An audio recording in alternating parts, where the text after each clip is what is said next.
I was watching something on Jackie Robinson with my daughter the other day. I had watched that Ken Burns in the past, and I watched it again, and it just reminded me of the times and the struggles and how far things have come and how far we have to go.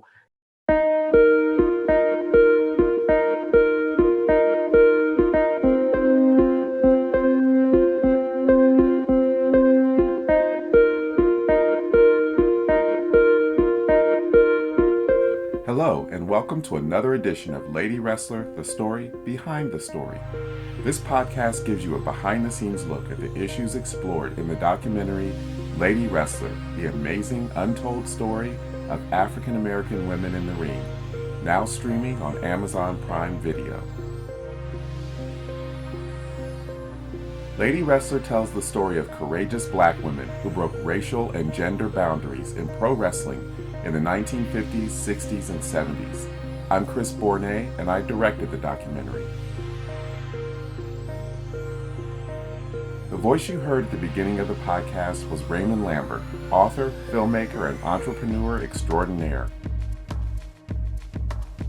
In this conversation, Raymond and I discussed the importance of telling black stories. Back in 2016, Raymond and I collaborated on a book titled All Jokes Aside, about the legendary Chicago comedy club of the same name that Raymond co-founded in the 90s with fellow Morehouse alum James Alexander. Raymond is also a documentary filmmaker like me. He made a critically acclaimed documentary titled Phunny Business based on his experiences running All Jokes Aside. Phunny Business aired on the Showtime cable network and features interviews with many of the kings and queens of comedy who got their start at Raymond's Club, like Dave Chappelle, Monique, Steve Harvey, Adele Givens, D.L. Hughley, and many more. Raymond also co-produced an award-winning documentary on Maya Angelou that played at Sundance and aired on PBS. And Raymond's latest work is a documentary on Harold Washington, Chicago's first African American mayor. Here's my conversation with Raymond about Black history, documentary filmmaking, and much more. You've been involved in, 3 documentaries now?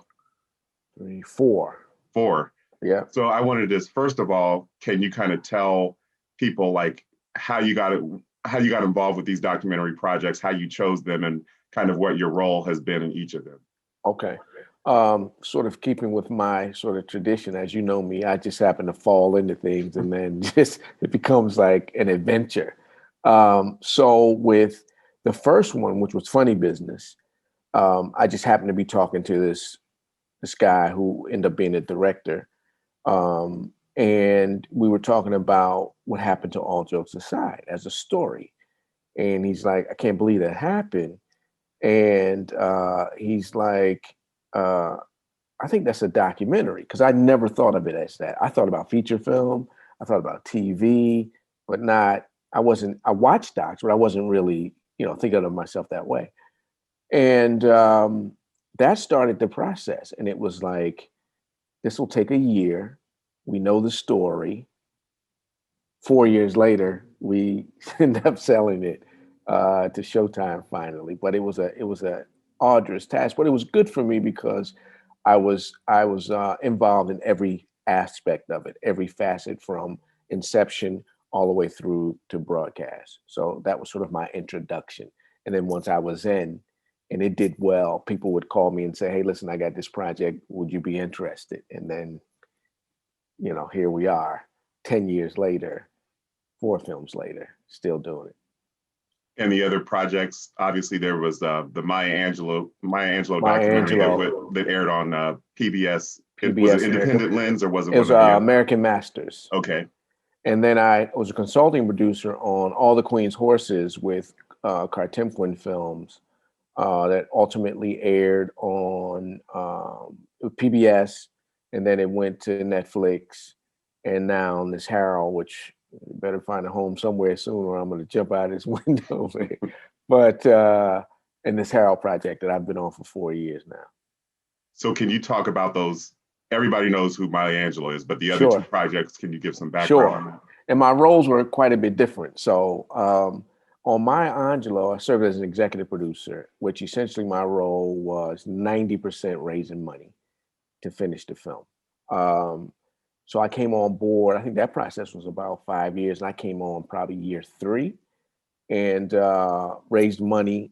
Had very little creative input, but a little, um, and then rode that all the way through and got an opportunity to really see what a major project, what the process for that, from from the creative part all the way through to award season, which I knew nothing about how award season worked prior to working on Maya Angelou, and it was eye opening. Let me put it that way. The funding and the resources that it takes to get nominated for some of these awards, it's like it's a whole nother world. So that sort of whet my appetite to say, well, do I want to do this anymore? Or don't I want to do this? And that's when I got the call from the Harold folks, like, please, we got to tell the story. And then I jumped on board for here we go again. And Harold, you're talking about Harold Washington, the first black Yes, mayor of Chicago, where you live, and where, all jokes yes, aside, where you and James yes. Alexander founded the comedy club Yes, and back in the day. let me. I apologize. So I wasn't here when Harold Washington, who was the first black mayor. And what makes Chicago a little bit different than every other city where happen to see black mayors is that typically speaking, the population or the white, it would be white flight, and black mayor would come in with what was left there. You saw that the majority of the time, be it Detroit, be it Cleveland, be it Gary. Um, he- but Chicago was very entrenched, so nobody was going anywhere. So he was able to break that down and actually was the forefather to this whole notion of coalition building, which Jesse Jackson ultimately used, and then obviously Barack Obama used it. So that's what I found compelling about his story, was that nobody had told this story, and it's like I can tie a direct line between him and Barack Obama as president, which I think makes it really, really kind of intriguing. So, yeah, he's And Harold Washington was mayor when, in what decade, or so he what was year? mayor from 80, so 83, and he died in office actually in 87, the first year of his second term. Wow. Yeah, So have there been other black mayors before? Is it Lori Lightfoot? Is that her name? Is right, that Lori Lightfoot. So there was never another black mayor from Harold to Lori Lightfoot was the first person. That's like 30 odd years later. And what makes it even more interesting is that if you look at the time, Daley, the dad, and Daley, the son, ran the city over a period of, I don't know, 60 years. They were mayor 70% of the time. So, yeah, Chicago was sort of like, they will never, I think once Harold died, I think the powers that be sort of decided there's not going to be another Harold Washington. We're not going to allow that to happen. So some things changed, um, especially around. We see this now with this sort of voting where you have to have 50% or more in order to win. That's kind of to keep some people out, because what he ended up doing when he ran was two white. Uh, he had two white opponents. They split the white vote, and he won like 38% of the vote. They had 33 and 30. That can't happen now, you know. so? So It's like the Georgia runoffs. Do you have to have a runoff? absolutely, Okay. yep, yep. And it's there's a racial component in history to why that is the way it is. So that way we can make sure that there'll never be a person in that slot, Yeah, or it'd be hard. it's almost like a local version of the electoral college, where it's not just one person, one vote, and the simple majority wins. Yes, It's all these ex- structural things to try to prevent people from gaining power that they don't want give you to. power willingly, right? That's not Yeah, going to happen. yeah, So it's an interesting story. It's been, documentaries are very hard. I mean, from the raising of money to creative. Now we've got a creative impasse where I am fighting with the director on music. And I just had to say, well, it's his vision. So let me back up a little bit. But um, it's a process, as you know. yeah. So I was going to ask you, what do you think are some of the most challenging aspects of documentary filmmaking? And I guess asking that question another way is, what do you wish you knew now that you didn't know or I'm sorry, what do you wish you knew when you first got into documentary filmmaking that you didn't know when you first got in? It's one of those things where I think if I knew, I probably wouldn't get in. You know what I mean? Like if I knew this, it probably doesn't make any sense. Um, but I think ultimately the most difficult part is raising money and finding the resources in order to tell these stories. It's just difficult. I don't think, although everybody loves it, I don't think we get paid what we should for the work, the time, and the effort that goes into these projects. Everybody's like, "Oh man, I love this documentary. I love it," and the budgets are still incredibly small, comparatively speaking. So I think that's the most difficult part. Um, and then it's a creative processes which are always hard, whether you're dealing with the cinematographer, the musician, or the composer, or the subject. One thing that became difficult this time that didn't hadn't been a problem before was we interviewed 50 people. We're going to use 15 in the film, and I'm talking there's some brilliant people that are not gonna. So I'm already preparing myself for them. Like, dude, I took 3 hours of my day, set up, came, visit with you, talk to you, and I'm not in the movie. Right. And I had uh, an experienced documentary filmmaker describe it like it takes 50 pounds of sap to make a bottle of maple syrup. It's just Yeah. like that's what it takes. So that's difficult because I know there's people who really gave us time and energy, but when it comes down to it, otherwise it gets a little confusing. You have too many people telling the same story, so from a storytelling perspective. But yeah, so I'm preparing myself for that. So why do you think it's important to tell these stories about the Black experience, like Harold Washington, the first Chicago's first Black mayor, and the life and times of Maya Angelou, and Sure. why is it important to tell these stories? I think more than ever, from a historical perspective, to give things some perspective. So, and it's almost like we've become, I don't want to say, we're not journalists, but from a truth telling standpoint, it's like one of those places where you feel some sense of you can go and hear some perspective on this person's life or some history about what was taking place when this person rose to power, what they did, what they accomplished, and what impact that can have on you.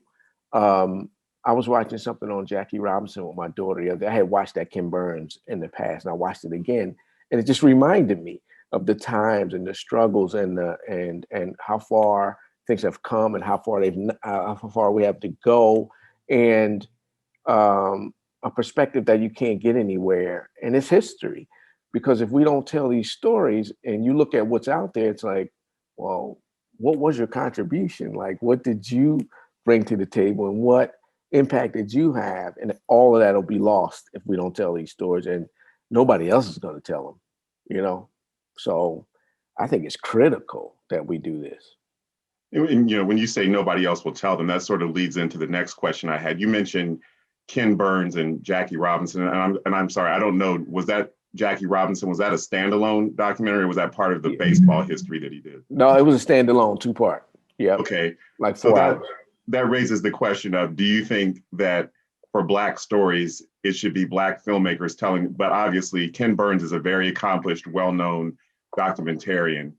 Right. So him telling Jackie Robinson's story is not necessarily controversial, but do you think it's important to at least have, I didn't see the documentary myself, but I would assume he had some Black interviewees or Black voices. Sure. Documentary. Sure. How much do you think Black people should be involved in the telling of Black stories?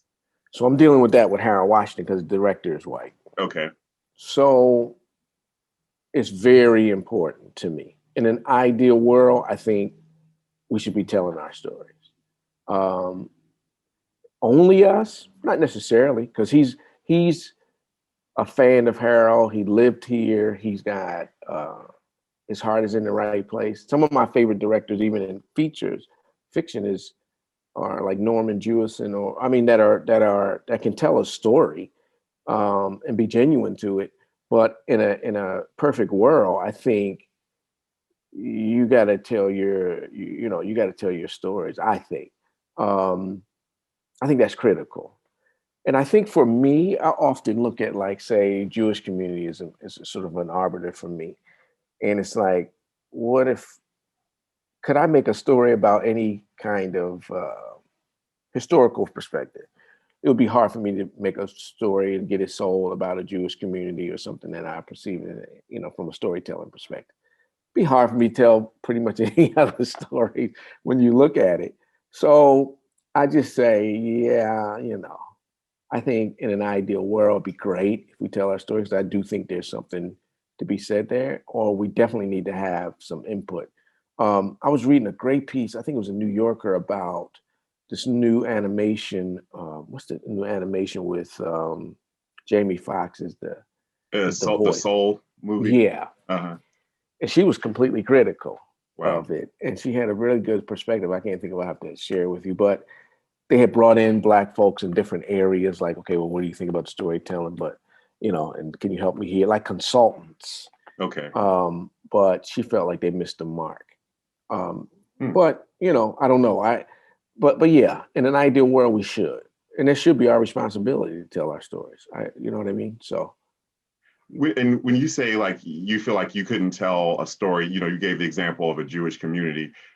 Do you feel like that's because you don't personally have the perspective, or that Black filmmakers should stick to Black subjects because there's a dearth of Black stories being told? So, for example, Spike Lee shouldn't go off and tell the story of Babe Ruth the way that Ken Burns told the story of Jackie Robinson, right. because Spike Lee should only champion Black stories because they're undertold. Is that what you're saying? I think it's a combination of that. Well, one, I don't think he'd be allowed to do a story, produce a film on Babe Ruth. I'd be shocked if he was Yeah. if the powers that be allowed him to do that. But then the second part is too, yeah, but I'm not saying he shouldn't be able to, but I'd rather see him make something on Josh Gibson or Hank Aaron or yeah, something like yeah. that. I would prefer that, given the resources are so you know limited. It would be better for me to tell that story. Right. Yeah, yeah. So, based on your experience so far, if like a young aspiring document or someone, a filmmaker who wanted to get into making documentary films asked you for advice, what are some of the things you would tell them?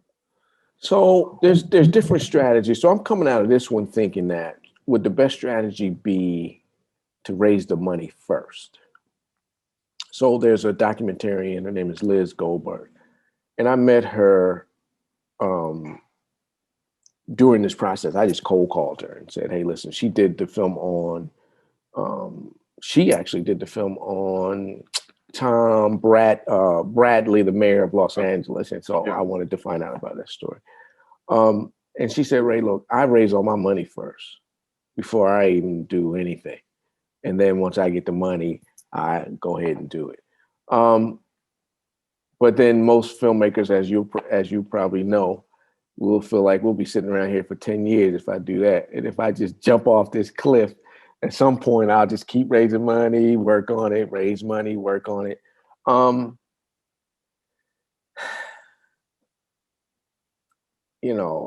I'm torn in there. I'm sort of perplexed on that, but I do have an idea for another doc in my head, and I'm like, I think I'll just start shooting stuff and just see where it ends up, because I have a tendency to want to go ahead and do it. So, I mean, I think it's just go do it. You know what I mean? Have some idea of where you might can get the funding for it. That's what I admire about what you've done. Because I think the deeper you get into it, if you work on a project like Maya, where the budget was 1.2 million, right? And then you come back and say, well, I'm going to shoot some guerrilla doc on my own, use my phone and use whatever camera I can find. You realize all the stuff you don't have. It usually works the other way. You can do it. Like if you don't know what exists or you've never had the assets, then it's easier to do it than if you're spending $3,000 a day for cinematography, and you're like, you come back and you got your phone. It's a tough thing to do, but I say do it. You know, I mean, because if you sit around for me and wait, these things usually never get done. And it's going to take 5 years no matter what. Yeah, and I think there's a couple of different approaches to filmmaking because, like, I was on a call recently with a group of filmmakers, and one of the filmmakers was saying, "Well, I know people who make movies for $10,000 and $20,000, and they shouldn't do that because the quality of your film really suffers." And okay, so tell that to Lena Dunham, who made her first film for $25,000, and I don't think she's hurting for money right now because Right. that's how she got the HBO series Girls. Tell that to Issa Rae, who Right. started out as making little videos for YouTube, just recruiting her friends and stuff, and now she's got an HBO deal and is done feature films. Right. So I think what it is some people have a very, very traditional mindset of whether it's with documentaries or whether with narrative films, you do things the traditional way. You either raise money independently, you raise a minimum of $500,000 in order to do it the quote unquote right way. Right. Or there's the Robert Rodriguez, Spike Lee, Kevin Smith. You just jump in with the resources you have, you do a guerrilla, or you recruit people who are skilled technically, and you just say, okay, if the movie makes a profit, I'll cut you in on the profits, or let's work out some kind of bartering arrangement. Sure. Or you just make something that's just kind of rough, and because because the subject matter is so interesting, you're able to generate word of mouth. So I think, and it's interesting. Then I was listening to this filmmaking podcast called Indie Film Hustle with Alex Ferrari, the host, who's an indie filmmaker, and he's Hispanic, and then he had on a guest named Darius. I don't remember his last name, but he has this really, really popular YouTube filmmaking channel called D for Darius.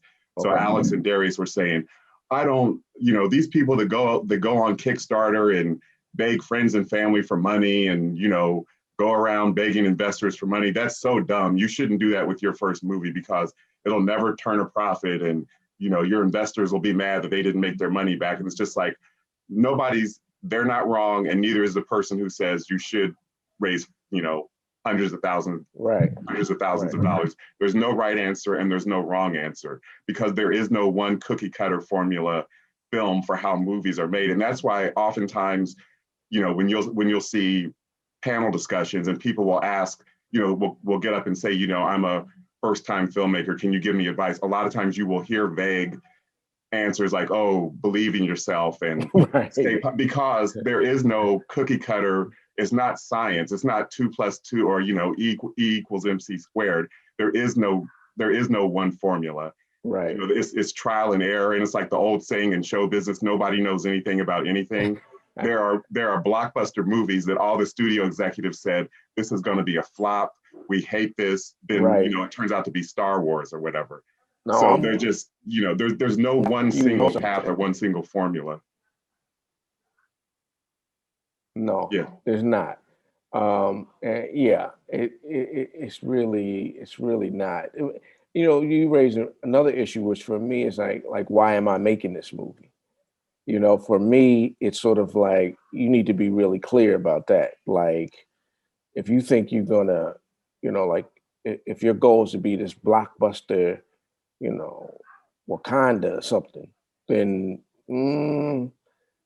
I recently met with a young filmmaker who was wanted to do a doc, and he's like, the budget was 25 million. I was like, oh my God. I'm not really sure you got that right. You know what I mean? Like, yeah, you might want to visit your budget again because that doesn't make any sense from any stretch of the imagination. I mean, the best stuff out there I've seen, somebody who got incredibly lucky and they sold it for $10 million or something. You just happened to have the right subject. I think it was the AOC doc that she was in where they were following these 4 candidates. She was one of them, given no chance to win whatsoever. And then she wins and becomes this super popular person. It's like, that's the lottery. Right. But you can't base it on that. So why are you really doing this, and what are your ultimate goals? I think you got to answer that. Right. Well, I think there are certain, Yeah, it depends on what your goals are. If your goal is to get into some of the more prestigious film festivals like Sundance, back in the day when it first Right, started in the late right, 80s, you could make a movie like Kevin Smith Clerks, shot in black and white, right, looking very rough, and get in Sundance and sell it to Miramax for what, multi-million dollar deal. Now that doesn't happen. right. So it's like, but It doesn't. if you want to get noticed by PBS or Netflix, I would assume you do have to have a certain budget level. Even if you were able to shoot it with your phone for like $5,000 and make it look professional, Right. when they asked you for the budget and you said it was 5,000, they would still the gatekeepers would still look down their nose at you because they look at that as, oh, well, we don't do micro budget stuff no matter how good it looks. So if you do want to get, You go ahead. Go ahead. No, you raise a very interesting point because we just have experienced this, and I guess I've experienced it with Phunny Business too. You raise a really interesting issue is with festivals that Sundance, South by Southwest, Tribeca, Toronto, the idea being you want to, if you have a $500,000 budget, get in one of the top ones. But what I'm discovering is even then, it's not really that indie. It's like you need a star. Either it's the producer, writer, director, or either it's the subject, or the investor. I'm noticing that now. Sundance may argue with me about that, and South by Southwest may say, no, that's not true. But the more I look at it, I go, pretty much. But the beauty is there's so many festivals out there and so many good ones that you can find a home and a place somewhere. I always felt like you got to get in one of the top 5 or, it's not going to matter. But that's not the case. But I do think you raise an interesting point that, if your budget is, to get in one of those, it's not so indie anymore. Let me put it that way. Right. It's become the festivals have become a lot more corporate, especially the bigger ones like Sundance. Like you said, your chances will be greatly increased of getting in if you have a brand name star. Even a documentary, it needs to be on some subject that's either hot or you have somebody like AOC who's just in the as they say zeitgeist, right? Rather than just some random topic that you happen to be passionate about. Yeah. I'm just, and that just occurred to me this time because we were dealing with, we got caught in 2 things. One, we weren't finished, so we submitted as a work in progress. And then 2, we don't really have a star. You know what I mean? We don't, so that's tough. And then it's the pandemic.